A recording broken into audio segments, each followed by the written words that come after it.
भारत में उत्तर से लेकर दक्षिण तक और पूरब से लेकर पश्चिम तक अलग अलग तरह के खूब सारे व्यंजन देखने को मिलेंगे। यहाँ के लोग तरह तरह के खाने के शौकीन हैं, लेकिन बात यहीं पर खत्म नहीं होती। स्वादिष्ट व्यंजनों के टेस्ट को और बढ़ाने के लिए ऊपर से ढेर सारा नमक छिड़क कर खाया जाता है। लेकिन अगर आप भी ऐसा करते हैं तो सावधान हो जाएं, क्योंकि अलग से छिड़क कर खाया गया नमक आपको डायबिटीज सहित कई बीमारियों का पेशेंट बना सकता है। वहीं जिन्हें पहले से डायबिटीज है, उनमें अनियंत्रित ब्लड शुगर और हाइपरटेंशन जैसी समस्या खड़ी कर सकता है। दरअसल ऊपर से छिड़क कर खाया गया नमक अपना स्ट्रक्चर नहीं बदलता है, इसलिए बॉडी इसे बहुत धीरे धीरे एब्जॉर्ब करती है, जिसकी वजह से कई बीमारियों का रिस्क बढ़ जाता है।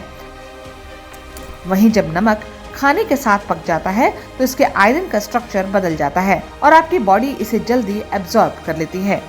अमेरिका के तुलानी यूनिवर्सिटी द्वारा किए गए एक रिसर्च में ये बात निकलकर सामने आई है कि जो लोग अपने खाने में अक्सर अलग से टेबल सॉल्ट यानी बाद में नमक छिड़क कर खाते हैं, उनमें टाइप 2 डायबिटीज होने का खतरा 13 से 39% तक बढ़ जाता है।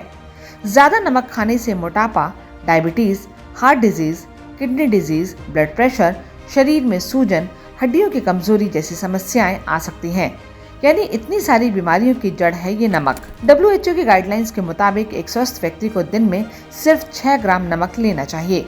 वहीं अगर डायबिटीज है और इसके साथ हाई ब्लड प्रेशर की समस्या भी है तो ये मात्रा घटकर 3 ग्राम हो जाती है।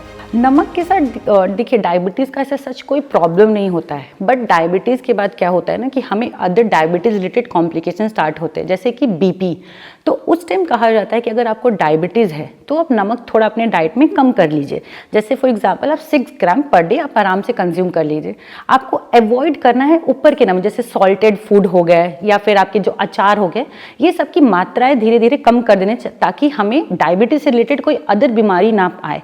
अगर आपको डायग्नोस्ट हो गया कि अगर आपको बीपी भी है डायबिटीज़ के साथ, तो आपका जो 6 ग्राम आपका जो सॉल्ट है वो 3 ग्राम पे आ जाता है। और जैसे जैसे डायबिटीज़ और बीपी बढ़ता है वो ग्राम सॉल्ट का जो ग्राम में कंटेंट है वो भी और कम हो जाता है। तो हमें थोड़ा ध्यान देना पड़ेगा। ऐसा नहीं है कि सिर्फ नमक से ही सोडियम मिलता हो।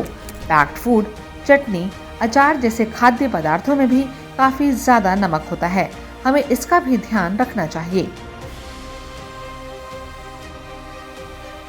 नमक के ज़्यादा इस्तेमाल को कम करने के लिए आप कुछ हेल्दी आदतें भी अपना सकते हैं, जैसे खाना बनाते समय ही कम नमक डालें, डाइनिंग टेबल पर अलग से रखी हुई सॉल्ट की बोतल को हटा दें, नमक डालने वाले स्पून को छोटा कर दें। स्वाद को बढ़ाने के लिए अगर आप ऊपर से नमक छिड़कते हैं तो इसकी जगह आप नींबू का इस्तेमाल कर सकते हैं। वहीं सलाद में टमाटर डालें, जिससे नमक की ज़्यादा कमी महसूस ना हो। भले ही आपको ज़्यादा नमक खाने की आदत हो, लेकिन कुछ दिन ऐसा करने से आदत पड़ जाएगी।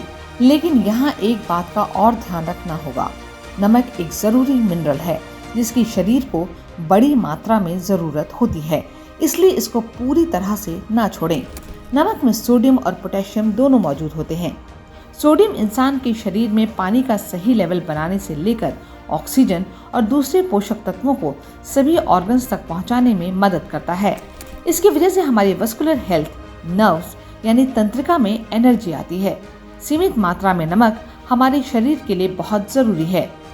नमक की कमी की वजह से low blood pressure, type 2 diabetes, कमजोरी, उल्टी की समस्या, घेंघा रोग, ब्रेन और हार्ट में सूजन, सूजन की वजह से सिर दर्द, कोमा की स्थिति, बॉडी के अलग अलग ऑर्गन्स में सही से खून ना पहुंचना और LDL यानी बैड कोलेस्ट्रॉल में 4.5% की बढ़ोतरी हो सकती है। यानी नमक को बिल्कुल छोड़ना नहीं है, बस इसकी मात्रा को सीमित करना है। वीडियो में दी गई जानकारी पसंद आई हो तो शेयर जरूर करें।